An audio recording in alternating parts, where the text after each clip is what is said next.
Welcome back, and thanks for staying with us. When we went to break, we were talking about those 4 lions from the Ukraine that have been released to a facility in Port Elizabeth. Our reporter Jayed-Leigh Paulse is standing by. Jayed-Leigh, what's the latest you can tell us about the lions and their well-being?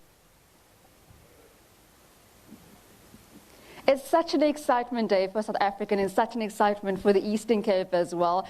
I can tell you the lions arrived last night at exactly 6 o'clock in the evening after a very long wait. We weren't sure if they were going to in fact arrive, but this morning, yes, the release of the lions went very, very smoothly. You would know that if you have been following the release of the lions, that they were actually rescued from a circus in Ukraine, 3 of them, and the other one, little old Nathan, who's been very reluctant to come out of his boma. He has actually been rescued from a private owner, and that's all, the release has all been part of foundations who have chipped in. I know that several people across the country, international and both South Africans, have also chipped in a lot of money to ensure that these lions make their way back to African soil. But I am joined with Lionel de Lange. He's a part of the Lawrence Anthony Earth organization. He's going to be telling us about the move and how long it has been. I mean, it's been quite a process, a very long process to get these lions back to the country. Lionel, is quite fitting that is Lionel. Just tell us about this process of actually bringing the lions back to Africa. Okay, hi everyone. Well, it's taken just over a year. We found the lions on the 2nd of November last year. I actually smelt them before I saw them. That's how bad the conditions were that they were living in. We were on our way to do a bear rescue. That's what I do in Ukraine. We predominantly rescue bears, but now it's turning into lions and wolves and whatever. And we were negotiating with the owner to get the bears, and we were walking towards them, and I could smell these animals from meters and meters away before I saw them. And once I'd rescued the bears, I knew that I couldn't leave these lions behind. They were living in 35 square meters of concrete and steel. Their cage was actually welded shut, so you couldn't open or close or get in to clean them. So they were living in their own feces and urine and leftover food and bones. It was terrible. No direct sunlight. And I made the decision there, no matter what we do, we got to get them out. And then we made contact with Michael and Aisha Cantor from Kragga Kamma Game Park in Port Elizabeth, and asked them if they would take them. And that's when the process started, and it was a long, hard process. So when all that happened and we knew we were going to take them, I then moved the lions into a temporary enclosure, not a great one, just under 400 square meters, in preparation to bring them to a big release like this, because they do stress when they go out, but more just to get them out the horrible condition that they were living in. So they enjoyed that as well. That was cool.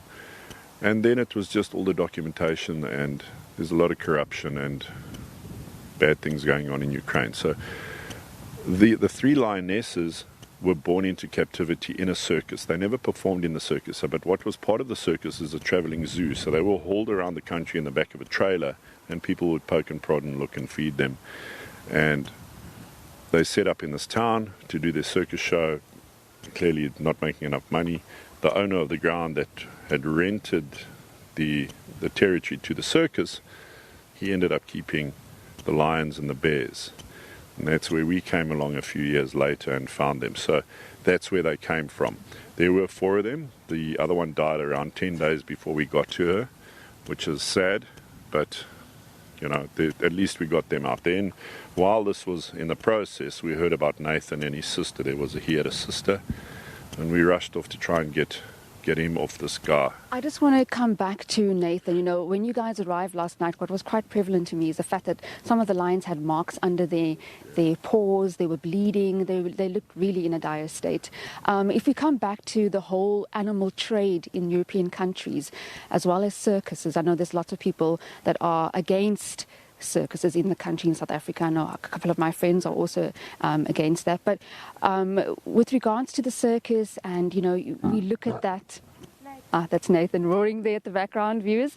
If we look at the trade of animals in the circus, should circuses really close their doors? I mean, we know that people across the countries are crying out for animals to be released back into the wild and not kept as pets.